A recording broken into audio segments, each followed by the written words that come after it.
Una nueva actitud filosófica, el existencialismo. Se cita como precursor e iniciador de lo que hoy llamamos concretamente existencialismo a un filósofo danés, Søren Kierkegaard, 1813 a 1855. Era este un hombre atormentado espiritualmente por algo que él suponía un pecado de su familia que pesaba sobre él, y también por el grave y amargo defecto físico de ser jorobado. Lo concreto existente, el modo como cada hombre está agarrado a la tierra y a su cuerpo, lo imperfecto y miserable del existir, tenían que aparecerle con una viveza aguda y dolorosa. Kierkegaard vivió en la primera mitad del siglo XIX, en los mejores tiempos de la burguesía liberal, cuando la filosofía parecía culminar en la síntesis del idealismo hegeliano. Él asistió a las clases de Hegel, el gran maestro de su tiempo, y oyó aquellas brillantes exposiciones en que la realidad brotaba, ideal y perfecta, del espíritu absoluto. En el movimiento de sus fases dialécticas. Todo ello le pareció esencialmente artificioso. Y falso. Allí estaba junto a todos, en todos, la verdadera realidad con su apremio y su incertidumbre, con su imperfección y su miseria, con la muerte como fin irremediable. Los mismos filósofos que así hablan, dice Kierkegaard, emplean para consolarse en su vida categorías muy distintas de las que manejan en sus peroraciones solemnes. Todo en ellos es mentira e hipocresía, y la filosofía debe ser el campo de la verdad y de la sinceridad. La filosofía de aquella época correspondía estrictamente, según el filósofo danés, al ambiente social que imperaba, la burguesía egoísta y codiciosa, que vivía satisfecha en un mundo oficialmente perfecto y libre, que ignoraba deliberadamente los trágicos fenómenos del pauperismo, del desarraigo de los humildes a su medio, de la esclavitud maquinista, que se iban engendrando a sus espaldas. Solo una palabra tornaba, una y otra vez, a la mente de Kierkegaard cuando escuchaba a aquellos filósofos y vivía aquel ambiente, existencia. La existencia es como un dato radical, y se revela a todo hombre que sinceramente piensa y vive por un sentimiento que habita en el fondo de su conciencia, la angustia. El hombre se angustia cuando ve lo que hay y reconoce lo que del mismo modo podía no haber, y la nada en que todo se sostiene. La angustia surge, dice Kierkegaard, cuando el espíritu quiere poner la síntesis de todo y la libertad fija la vista en el abismo de su propia posibilidad y echa mano de la finitud para sostenerse. Cuanto existe me inquieta, dice en otro lugar, desde el más diminuto mosquito hasta los misterios de la religión, todo se me hace inexplicable, misterioso, y yo mismo sobre todo. La angustia de Kierkegaard es, fundamentalmente, una angustia religiosa. Vivimos sobre un universo hecho libremente por Dios, pero nos entretenemos con el uso de nuestra razón, con el mundo social que hemos creado, y vivimos artificialmente, con una conciencia ensordecida, de espaldas a la verdadera realidad. La angustia lleva en Kierkegaard a la búsqueda de Dios y a nuestra radical dependencia de él. Pero Kierkegaard pasó inadvertido en su tiempo. No fue más que una voz ahogada por el ambiente. Nuestro Unamuno tuvo el gran mérito de haber visto con muchos años de anticipación la enorme significación que hoy todo el mundo le reconoce como primera voz de una nueva actitud y de un gran movimiento filosófico. La filosofía de Unamuno está, en gran parte, trazada sobre motivos kierkegaardianos. El descubrimiento de la angustia, esto es, la percepción de la existencia y de la radical insuficiencia de la visión racionalista, es la aportación fundamental de Kierkegaard, que caracterizará como existencialismo a la filosofía contemporánea. El concepto de existencialismo puede entenderse de modos diferentes, según la mayor o menor amplitud con que se lo tome. En un sentido amplísimo, es existencialista. Toda filosofía que admita y reconozca la existencia como algo diferente de la esencia. En este sentido, la filosofía antigua y la escolástica son existencialistas, y deja solo de serlo la filosofía del racionalismo y del idealismo. En un sentido más concreto, dícese existencialista al pensamiento que encuentra su punto de partida y su motivo inspirador En esa percepción de la existencia como algo dado, misterioso e irreductible a la esencia. Se advierte en él una intención negativa respecto del frío esencialismo de los sistemas racionalistas. En este sentido, toda, o casi toda, la filosofía de nuestros días es existencialista, pero a muchos de los sistemas actuales la existencia les sirve solo de punto de partida para buscar después una trascendencia, un ir más allá, sea en el terreno religioso o en el metafísico. Tal es el caso de Jaspers, de Berdyaev, de Marcel, tal era el del propio Kierkegaard. Pero puede entenderse en un tercer sentido, más estricto, el existencialismo, el de aquellos sistemas filosóficos para los que la existencia no es solo el punto de partida y el motivo inspirador, sino el campo en que se moverán siempre, sin trascenderlo o salir de él en ningún momento. Tal es el caso del filósofo alemán Martin Heidegger y de varios franceses, Sartre, Camus, etc., que se consideran como lo más característicamente existencialista y el producto típico de la época actual. Uno y otros, el alemán y los franceses, representan, como veremos, las dos caras de una filosofía que afirma solo lo concreto y existente, la existencia sin trascendencia. Heidegger, 1889 a 1976, opina que la primera misión de toda filosofía es aclarar el sentido del ser, lo que significa ser. Kant partía para su sistema de un análisis de la ciencia, de la posibilidad de los juicios en la ciencia. Pero Heidegger encuentra que la ciencia es un hacer del hombre, es decir, algo que tiene el modo de ser del hombre que la hace. Más aún, ya desde Platón el hombre occidental, según Heidegger, no se somete al ser, sino que somete el ser a sí mismo y lo reduce a representaciones hasta hacer del mundo imagen. Así, el hombre postplatónico occidental dice que conoce cuando posee evidencia, es decir, visión, retrato, eidos. Esto constituye, según él, un descarrío intelectual. El hombre preplatónico conocía en cuanto estaba atento al ser, especie de unión intuitiva o mística, y el hombre medieval cristiano conocía en cuanto que era y se sentía criatura. Ni uno ni otro, según Heidegger, redujeron el ser a la condición de objeto convocado a la presencia del hombre. La realidad primaria, donde el ser se capta con su sentido original, es lo que Heidegger llama el Dasein. Dasein es una palabra alemana que, por difícilmente traducible, se suele transcribir en todos los idiomas. Significa ser ahí, y, en definitiva, se refiere al hombre como arrojado a la existencia, ser que existe en el mundo y actúa sobre las cosas, que tienen, ante todo, el sentido de instrumentos del Dasein. La filosofía, según Heidegger, no puede ser más que una analítica e interpretación del Dasein. No es posible trascenderlo hacia un mundo ideal o religioso porque todo género de ideas o de cosas se haya implicado, inserto, en el mismo. Este análisis del Dasein descubre, ante todo, la contingencia de su ser.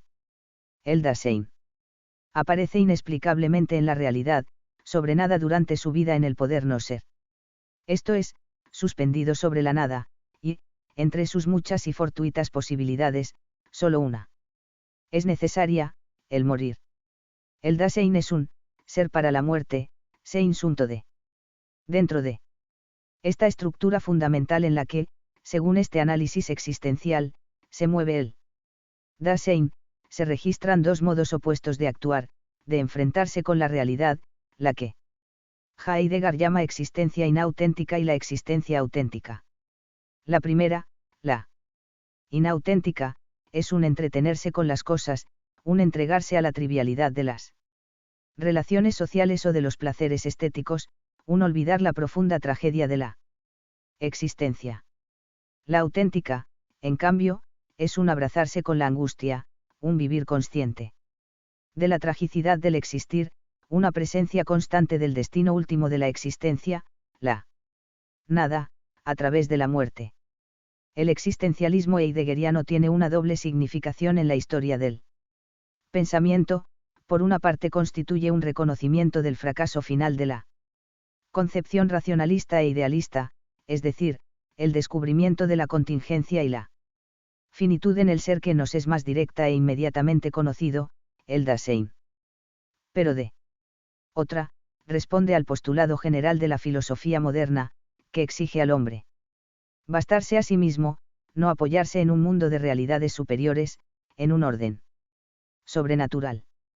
En resumen, esta filosofía concluye, efectivamente, el hombre no es el absoluto esencial y centro de la realidad que creyó el racionalismo, pero, aun contingente y limitado, es lo único que existe, y tras de él nada hay. La analítica del Dasein conduce a una situación de inexplicabilidad y de desesperación. La realidad es, simplemente, el hombre finito lanzado a una existencia incierta y sin sentido, sosteniéndose sobre la nada, y abocado fatalmente a la muerte. Existe para cada hombre, sin embargo, una posible salvación: aceptar la propia situación, dar un enérgico sí a los hechos y autoafirmarse por la acción y por la lucha. Puede reconocerse una influencia de esta filosofía en la actitud de la juventud alemana en las filas del nacionalsocialismo durante la última guerra mundial. Actitud desengañada, escéptica, respecto a valores universales, pero que, por un enérgico voluntarismo, afirma y deifica su propia existencia colectiva, la raza y el Estado germánico, y se entrega desesperadamente a una lucha de la que esperaba ver surgir su propio ser y el sentido de su vida. He dicho que este existencialismo alemán constituye solo una de las dos caras del existencialismo. Es la aceptación de la contingencia y de la finitud, y su superación por un vivir en presencia de la muerte, filosofía de tragedia y de desesperación. El reverso, en cambio, tiene algo de irreflexivo y hedonista, el existencialismo interpretado por los filósofos y literatos franceses de la posguerra. Si no hay otra cosa que la existencia concreta del hombre, sostenida y limitada, antes y después, por la nada, la consecuencia más grata será praáfite de la viernes, aprovechar la vida, que es solo una. Irreversible, sin repetición posible ni sanción ulterior. Según Juan Pablo Sartre, 1905. 1979, la existencia precede, es anterior, a la esencia. Es decir, las esencias, las ideas y las teorías son construidas por el hombre después de la existencia y respondiendo a ella. El hombre es un ser que vive en perpetua opción y que, actuando libremente, se construye a sí mismo y se define. Sí, de acuerdo con Bergson, en cada momento de la vida del hombre actúa todo su pasado, si la personalidad se forma de lo que el hombre haya vivido en el proceso acumulativo e irreversible de su existir, habrá de concluirse que una actuación más intensa determinará una personalidad más rica. La filosofía de Sartre pretende constituir lo que él llama, un ateísmo coherente. Según él, la filosofía moderna suprimió la idea de Dios, o dejó de apoyarse en ella, pero mantuvo, como colgados en el aire, los preceptos morales que antaño se suponían mandatos divinos. Pero, dice Sartre, suprimida la existencia de Dios, debe caer por su base la existencia objetiva de esos preceptos superiores, y su propia filosofía es la llamada a consumar esta consecuencia lógica, sobre el hombre, y antes de su obrar concreto, ninguna ley ni ideología abstracta existe. El hombre, en su actuar, lo crea todo. Incluso su propia moral. La única norma que, según Sartre, debe presidir esta actuación creadora del hombre se deduce de lo que él llama engagement, compromiso. El hombre debe entregarse, comprometerse, en cada acción, en un actuar intenso, responsable y pleno de experiencias. Pero, al decidirse en una opción y actuar, el hombre no solo se compromete a sí mismo, sino que compromete con su acción a los demás hombres. Si me adhiero, por ejemplo, a un sindicato socialista, afirmo con ese acto la validez y utilidad universal del socialismo. Si me caso, afirmo implícitamente la conveniencia de la monogamia y del matrimonio como norma general. Si entre lo que hago y lo que pienso hay coherencia, es decir, si mi pensamiento no contradice los supuestos implícitos en mi acto, la acción es moral, se da en ella la sinceridad, el engagement o compromiso verdadero. Y en este plano de coherencia o sinceridad puedo obrar libremente, al cabo. Seré creador del acto, de la norma y de mi propia personalidad. Un actuar, un comprometerse intenso y siempre renovado será el secreto de mi autocreación y la posibilidad de liberarme. Se cita como característica del existencialismo de Sartre esta frase suya: el ateísmo tranquilo, de los filósofos racionalistas, suprimió muy pocas cosas de Dios. Solamente su existencia, le queda al hombre de hoy suprimir lo demás para hacerse incinerar después de una vida de alegría. Con estas sugerencias, y con un tono sexual muy acusado a lo largo de su obra, El ser y la nada, en que desarrolla la idea de Camus. Las verdades únicas de la carne, no es extraño que Sartre fuese vislumbrado por la juventud de la última posguerra, ávida de experiencias y entregada forzosamente al momento presente, como el filósofo de su época y de su estado espiritual. En la primera mitad del siglo XX la mentalidad existencialista pareció penetrar todas las manifestaciones de la vida y de la cultura, como en la época de Kierkegaard ocurría con el racionalismo. La vida y la realidad fueron estos años causa inapelable, toda teoría o normatividad para someterse a las conductas parecía anticuada, la biografía o vida de un hombre concreto ante situaciones reales invadió el campo de la novela o de la narración de tesis, etc., etc. Existencialismo trágico y nihilista de Heidegger, o existencialismo activista de los franceses, fueron, como he dicho, el anverso y el reverso de una misma concepción y de una misma actitud ante la realidad. El hombre del Renacimiento, desvinculado voluntariamente de los cimientos religiosos y estructurales en que toda cultura se asienta, creyó ver en el reaccionalismo un asidero fundamentador, el ideal de un universo que se explica por sí mismo. Fracasada la concepción del racionalismo en la experiencia cultural e histórica de los últimos años, el hombre se encontró solo, con la angustiosa percepción de la existencia y con un conocimiento meramente aproximativo, historicista, de la realidad. Tampoco ahora se rinde, no renuncia a su ideal de emancipación, al imperativo moderno de bastarse a sí mismo, y, en consecuencia, profesa la pura mundaneidad, esto es, la vinculación del ser, del único ser posible, a esta realidad contingente y finita, efímera, en que estamos insertos. El hombre existencialista procura consolarse pensando que este realismo, atento solo a lo práctico y eficaz y desentendido de todo género de normas e ideologías previas, es la actitud congruente con el humanismo de la época presente, y la más conveniente para librarlo de trabas e impulsarlo. Pero se olvida que la acción se ordena siempre a algo, es decir, que solo se da cuando existe un fin distinto de ella misma.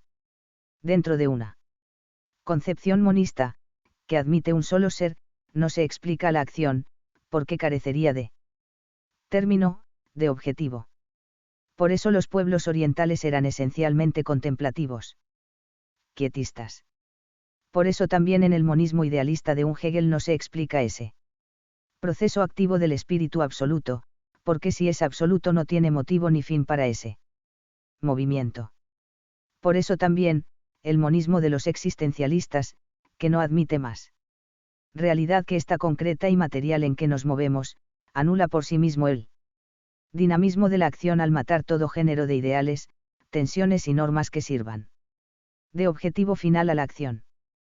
Puede concebirse una actividad utilitaria en orden al mero mantenimiento vital, pero la vida solo importa mantenerla cuando tiene un sentido y una finalidad, en caso contrario sobran los dos términos del proceso que se ordenan mutuamente, mantenimiento y vida.